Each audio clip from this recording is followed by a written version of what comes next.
नमस्कार दोस्तों, आज मैं आपको कार्तिक मास में नित्य नियम से सुनी जाने वाली शालिग्राम जी की कहानी सुनाने जा रही हूँ। एक गांव में एक बुढ़िया माई रहती थी। वह प्रतिदिन शालिग्राम भगवान की सेवा करती थी। एक बार कार्तिक का महीना आया। गांव के बहुत सारे लोग कार्तिक स्नान के लिए जा रहे थे। बुढ़िया माई ने सोचा कि मैं भी गांव वालों के साथ गंगा स्नान कर आऊं। बुढ़िया माई को ध्यान आता है कि मेरे शालिग्राम जी को कौन रखेगा, उनका देखभाल कौन करेगा। यह विचार करके बुढ़िया माई पड़ोसन के पास जाती है और कहती है, मैं 1 महीने के लिए गंगा स्नान के लिए जा रही हूँ। तब तक तुम मेरे शालिग्राम जी की सेवा पूजा करना, तुम अपने पास रख लो। तब पड़ोसन तैयार हो जाती है और बुढ़िया माई से पड़ोसन पूछती है कि किस तरह से शालिग्राम भगवान की पूजा सेवा किया जाता है। तब बुढ़िया माई कहती है कि सवेरे उठना तो इनको भी उठा देना, नहाने के बाद इनको भी नहला देना और फूल तुलसी का पत्ता चढ़ा देना, चंदन लगा देना। फिर जब दूध गर्म करना तो दूध का भी भोग लगा देना और दोपहर में रसोई में जो भी बनाना उसका भी भोग लगा देना और शाम को दिया जला देना और रात में सुला देना। इतना बताकर बुढ़िया माई शालिग्राम भगवान को पड़ोसन को देकर गंगा स्नान के लिए चली जाती है। पड़ोसन सुबह उठकर बुढ़िया माई के बताए अनुसार भगवान को जगाती है, फिर स्नान कराती है, चंदन फूल और तुलसी पत्र चढ़ाती है, दूध गर्म करके दूध का भोग लगाती है। फिर दोपहर में खाना बनाती है। एक थाली में खाना निकालकर शालिग्राम भगवान को भोग लगाने के लिए आती है। तब पड़ोसन देखती है कि दूध तो भगवान जी पिए ही नहीं हैं, दूध तो वैसा ही पड़ा है। तब पड़ोसन सोचती है कि क्या पता खाना खाने के बाद दूध पीते हों। फिर पड़ोसन खाना का भोग भी लगा देती है और कहती है, भगवान जी दूध पी लीजिए और भोजन जीम लीजिए। फिर पड़ोसन अपना काम करने लग जाती है। कुछ समय के बाद फिर आती है देखने भगवान जीमे की नहीं, ताकि मैं भी जीम लूं। हाथ जोड़कर देखती है कि दूध और खाना वैसा ही रखा है। फिर पड़ोसन हाथ जोड़कर बोलती है कि भगवान दूध पी लीजिए और जीम लीजिए, आप जीमेंगे तभी तो मैं भी जीमूंगी। थोड़ी देर बाद फिर वापस आती है। फिर वही बात कह के वापस चली जाती है। फिर आती है तो देखती है ना तो भगवान दूध पी रहे हैं और ना ही खाना खा रहे हैं। अब पड़ोसन चिंता में पड़ जाती है और सोचती है कि आज तो पहला ही दिन है, बुढ़िया माई आएगी तो क्या कहेगी। कहेगी कि तुमने तो मेरे भगवान को दुबला पतला कर दिया। फिर पड़ोसन हाथ जोड़कर भगवान से प्रार्थना करती है कि जीम लो, आप जीमोगे तभी तो मैं भी जीमूंगी। पर भगवान तो जीमते ही नहीं, वह भी भूखी बैठी रहती है। यही कहते कहते शाम हो जाती है। शालिग्राम भगवान सोचते हैं कि अब तो जाना पड़ेगा, नहीं तो यह जीमेगी नहीं और यह मर जाएगी। फिर इसकी हत्या का पाप मुझे लगेगा। फिर भगवान जी आते हैं और पड़ोसन के घर का भोजन जीमते हैं। अब तो हर रोज यही होता है। ऐसे ही करते करते कई दिन हो गए। एक दिन भगवान ने कहा, मैया आज मैं वैकुंठ घूमकर आता हूँ। पड़ोसन ने कहा, नहीं प्रभु, अब कुछ ही दिनों की बात है। भगवान जी कहते हैं, मैं शाम को आ जाऊंगा। फिर पड़ोसन मान जाती है।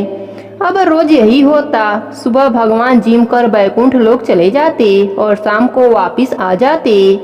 धीरे धीरे 1 महीना बीत जाता है। उधर बुढ़िया माई गंगा स्नान करके वापस अपने घर आ जाती है। फिर बुढ़िया माई पड़ोसन के घर जाती है। पड़ोसन से कहती है, ला मेरे शालिग्राम भगवान को मुझे दे दे, बहुत दिन हो गए दर्शन नहीं किए। पड़ोसन ने कहा, अभी भगवान जी बैकुंठ लोग गए हैं, शाम को आएंगे तब ले लेना। बुढ़िया माई को कुछ समझ नहीं आता और कहती है, तू मेरे भगवान को अभी के अभी दे दे। उनके बीच में झगड़ा चालू हो जाता है। आसपास के लोग इकट्ठे हो जाते हैं। पड़ोसन बोलती है, इस बुढ़िया माई को समझाओ। जैसे 1 महीना दर्शन नहीं किया, वैसे शाम तक और इंतजार कर ले, थोड़ी सी और सब्र कर ले। शाम को शालिग्राम भगवान आएंगे तो मैं खुद ही इसे दे दूंगी। यह बात सुनकर सबके समझ में नहीं आता कि पड़ोसन क्या बोल रही है। बुढ़िया माई तो बहुत गुस्सा हो जाती है और वहीं बैठ जाती है। शाम हो जाती है। भगवान जी बैकुंठ लोक घूमकर आ जाते हैं और मंदिर में विराजमान हो जाते हैं। जैसे ही पड़ोसन देखती है कि शालिग्राम भगवान आ गए, तब बुढ़िया माई से कहती है कि अब आकर ले जाओ अपने भगवान को। बुढ़िया माई कहती है कि अब तक कहाँ छुपाई थी, अब कैसे दे रही है। वह तो एक पत्थर के हैं, वह कैसे आ जा सकते हैं। तब पड़ोसन के समझ में आ जाता है कि वह भगवान के साक्षात दर्शन पाई है। तब पड़ोसन भगवान के आगे हाथ जोड़ती है कि आप बुढ़िया माई को भी दर्शन दीजिए, नहीं तो यह मुझ पर झूठा आरोप लगाएगी। तब भगवान जी बुढ़िया माई को भी दर्शन देते हैं। बुढ़िया माई भगवान का दर्शन पाकर बहुत खुश होती है और पड़ोसन के पैरों में गिरने लगती है। कहती है, तुम्हारे पुण्य प्रताप से, तुम्हारे वजह से मुझे भी भगवान के दर्शन हो गए। प्रेम से बोलिए शालिग्राम भगवान की जय हो। शालिग्राम शिला में सदा चराचर प्राणियों सहित समस्त त्रिलोकी लीन रहती है। कार्तिक मास में जो शालिग्राम शिला के दर्शन करता है, उसे मस्तक झुकाता है, स्नान करता है और उनका पूजन करता है, वह कोटि यज्ञों के समान पुण्य तथा कोटि गोदानों का फल पाता है। महादेव जी अपने पुत्र कार्तिकेय से कहते हैं, बेटा, जो पुरुष सदा भगवान विष्णु की शालिग्राम शिला का चंद्रामृत पान करता है, उसके गर्भवास के भयंकर कष्ट का नाश हो जाता है। जो मनुष्य प्रतिदिन शालिग्राम शिला का पूजन करता है, उसे न तो यमराज का भय होता है और न मरने और जन्म लेने का ही। भगवान स्वयं बताते हैं कि करोड़ों कमल पुष्पों से मेरी पूजा का जो फल होता है, वह शालिग्राम शिला के पूजन से प्राप्त हो जाता है। जिन लोगों ने मृतलोक में आकर कार्तिक मास में भी शालिग्राम पूजन नहीं किया, वह मुझसे द्वेष करने वाले प्राणी हैं। उन्हें तब तक के लिए नरक में रहना पड़ता है जब तक कि 14 इंद्रों की आयु समाप्त नहीं हो जाती। अतः भक्ति भाव से शालिग्राम शिला को नमस्कार मात्र करने वाले प्राणी नरक में प्रवेश नहीं पा सकते। अन्य सभी शुभ कर्मों के फल का तो माप है, परंतु कार्तिक मास में शालिग्राम पूजन करने से जो फल मिलता है, उसका कोई माप नहीं है। जो शालिग्राम के जल से अपना अभिषेक करता है, उसने मानो संपूर्ण तीर्थों का स्नान कर लिया। विशेषतः कार्तिक मास में शालिग्राम शिला के सम्मुख स्वास्तिक का चिन्ह बनाकर मनुष्य अपनी 7 पीढ़ियों को पवित्र कर लेता है। जो नारी प्रतिदिन शालिग्राम शिला रूप भगवान विष्णु को नमस्कार कर गृहस्थी के कार्य आरंभ करती है, वह 7 जन्मों तक विधवा नहीं होती।